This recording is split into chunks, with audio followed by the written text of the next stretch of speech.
Singh, we return with some news from international grounds.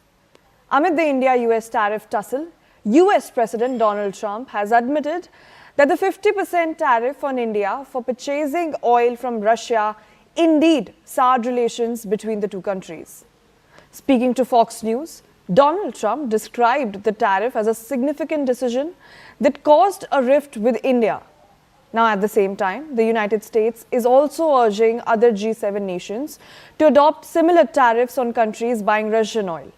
President Trump has also issued a strong warning to China, calling on NATO allies to impose 50% to 100% tariffs on China until the Russia-Ukraine war ends.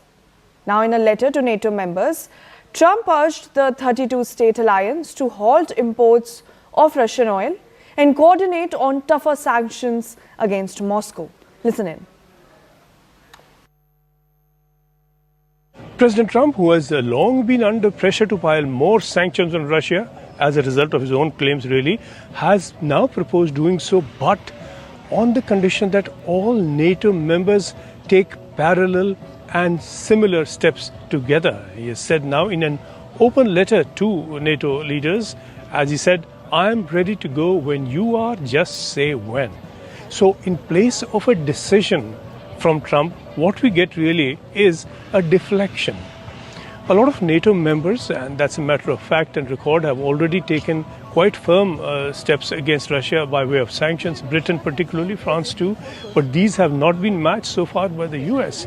Now this open letter appears as a camouflage for a reluctance on the part of Trump to take strong steps directly against Putin and against China too. And of this reluctance, there have been a number of signs already over recent days and weeks really. Trump has hit India with 50% tariffs over all imports from Russia, but not made a move similarly against China that imports more. And this dichotomy and this division, this schism is very clear for the world to see. The letter now sits oddly, so far as India goes, with the repeated and declared moves from the Trump administration, from Trump directly, his cabinet members, speaking of warm relations with India that are about to be sorted out, supposedly. Just a day back, his ambassador designate to India, Sajay Gaur, said at the US Senate that US and India relations will define the 21st century and that the US is about to win India back against China. Now Trump says again that the purchase of Russian oil by some has been shocking. A search for consistency from Trump is always likely to be a futile search. A material difference to the war, and he has spoken often of his concern over the killings, could have come if Trump had supported goals for a ceasefire. That he has emphatically refused to do. So this way, Trump is attempting to keep good relations both with Putin and with Xi, and if then the war doesn't end, the fault will be seen to be that of the NATO collective or the EU collective, not that of Trump or the US. So it's over to NATO, and whatever NATO does or not, decision now stands diverted away from Trump. Certainly, this is how he sees it. This is how he would like the world to see it. And CNN News 18, Sanjay Suri joins us live this morning. Sanjay, very good morning to you. I would like to understand from you, why is US pushing other G7 countries to impose similar tariffs? Do you not think this is in a very bad taste? Well, taste is not what this is about. Trump is playing a far more serious game. Saying something or doing something in good taste would be belonging to the world and the peripheral world of courtesies. This is about hard politics and hard dollars and earnings.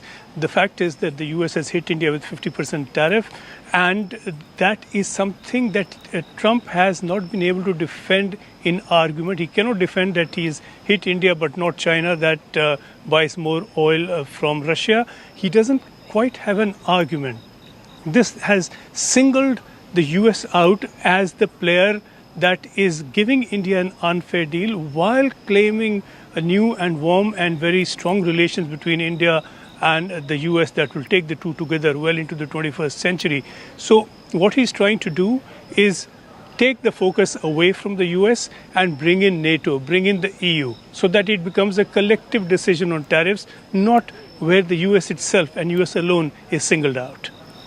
Sanjay, also the ties between India and US had just begun to, improve when this announcement, this push, the fact that he's asking G7 countries to push the tariffs is on the fore. So do you think this will further sour the ties between the two countries? Well, we cannot say definitely that they had begun to improve. Certainly, Trump also spoke language suggesting an improvement. At the same time, his actions are not consistent with that kind of language. Trump is making a disconnect here between his policy on tariffs for India and political relations with India. That politically, India and the US are natural partners, and there's a lot to do against China in defense and whatnot.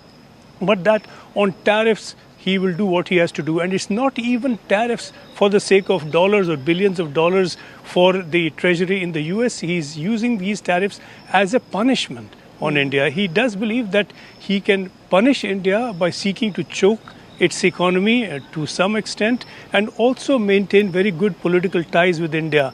It's not easy to see how India will be able to accept this parallel but contradictory push from Trump. Absolutely. Sanjay, thank you so much for bringing us all those inputs this morning.